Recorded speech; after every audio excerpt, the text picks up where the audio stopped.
Bonjour les amis de Radio Camino, nous sommes au sommet de la Belgique, sur le plateau des Hauts-de-Fagne.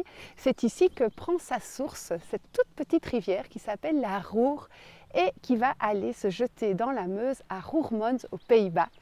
J'ai envie de vous emmener au cours de cette balade à vélo de quelques jours et découvrir de nouveaux itinéraires tout près de chez vous.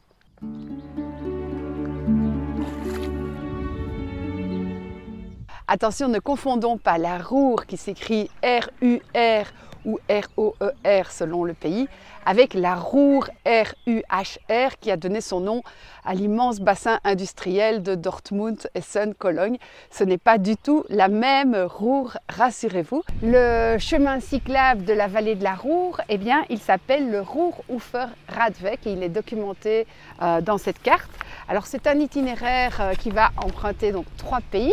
Il va commencer en Belgique, il va traverser une partie de l'Allemagne et il va rejoindre la Meuse à Roermond aux Pays-Bas. Au total, ça fait 170 km avec en dénivelé positif 492 mètres, je crois qu'on va survivre, et en dénivelé négatif 1194 mètres puisqu'on part sur le toit de la Belgique à pratiquement 700 mètres d'altitude. Très vite après le signal de Botrange, on va arriver à Soerbrood et là on va retrouver la Vennbaan qui est une piste cyclable bien connue qui traverse toutes les fagnes et on va retrouver également le balisage qui ne va pas nous quitter jusqu'à l'embouchure de la Ruhr. Dès qu'on arrive en Allemagne, on va retrouver notre balisage allemand typique pour les vélos, c'est le rouge sur blanc. Et vous voyez le petit panneau signalisant le chemin de la Ruhr juste en dessous de chaque panneau. C'est presque impossible de se perdre le long de la Ruhr puisque vous allez presque tout le temps longer la rivière d'un côté ou de l'autre avec le balisage de notre chemin de la Ruhr ou bien le balisage typique des pistes cyclables en Allemagne. Il n'y a que suivre les petits vélos rouges et vous allez toujours vous retrouver.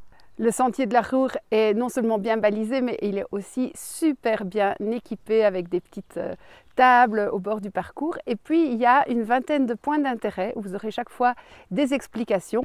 C'est un chemin relativement plat ou en pente douce, surtout si vous commencez à la source et que vous descendez.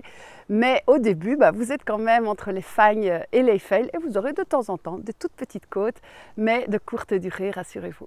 Vous avez une piste cyclable qui est dans un état absolument parfait. Alors soit elle est revêtue comme ici, soit c'est de la terre mais vraiment très bien tassée avec pratiquement pas de petits graviers. Donc hyper agréable pour rouler.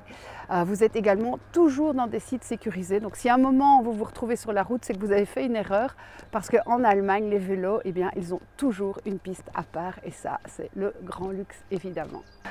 L'avantage de suivre une rivière comme la Ruhr, c'est que vous allez pouvoir vous baigner matin, midi, après-midi et soir. Elle est délicieuse, elle est propre même après du run.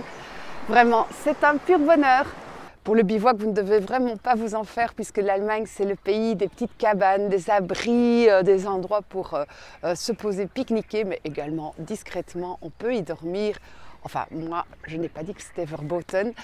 Dans les réserves naturelles, par contre, soyez prudents avec le bivouac.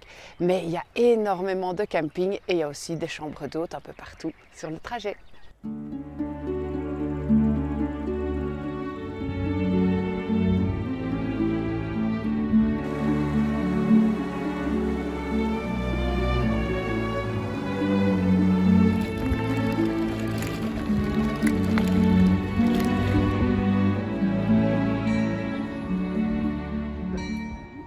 Première ville sur le parcours en Allemagne, c'est la ville de Montjoie et je suis sûre que vous allez succomber au charme de cette adorable petite ville avec ses terrasses, ses petits magasins.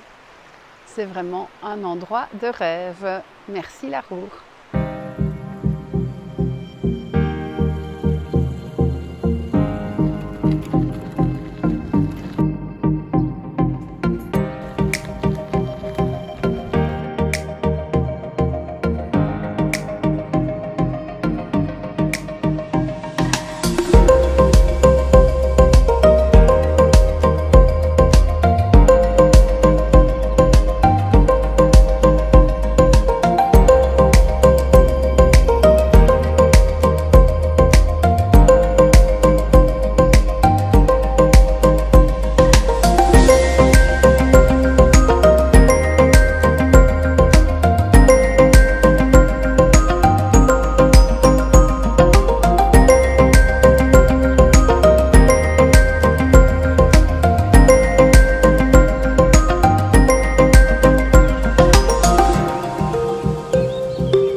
Après 170 km, eh bien, notre Ruhr arrive à Roermond, qui veut dire l'embouchure de la Ruhr. Et je ne sais pas si vous le saviez, mais Roermond, c'est aussi la capitale jacquaire des Pays-Bas. C'est là qu'on trouvera la plus grande relique de Saint-Jacques. Allez bien la saluer à la cathédrale. Et également, eh bien, ce qui est étonnant, c'est que le quartier du Confluent, c'est le quartier Saint-Jacques avec des chapelles, des rues Saint-Jacques, des ponts Saint-Jacques. Donc voilà, tout est lié. En pratique, eh bien, vous pouvez commencer ce chemin à la gare de Penne. Vous pouvez prendre votre vélo sur le train et de la gare de Penne, vous montez au sommet de la Belgique par le système des points nœuds. Tout au long de l'itinéraire, il y a des gares. Bon, vous avez même un chouette petit train qui suit la ligne pendant tout un temps. Et puis à Roermond, eh bien, soit vous rentrez en train, soit vous reprenez l'Eurovélo 19, la Meuse à vélo, qui va vous ramener à Liège. Et puis pourquoi pas monter jusqu'au Bel-Welkenraad et revenir à votre point de départ à Eupen. J'espère que cette vidéo vous aura donné envie de monter sur votre vélo et de découvrir cette magnifique vallée de la Ruhr. Je vous invite aussi à découvrir d'autres pistes cyclables en Allemagne parce que c'est vraiment le paradis du vélo. À bientôt les amis, ciao!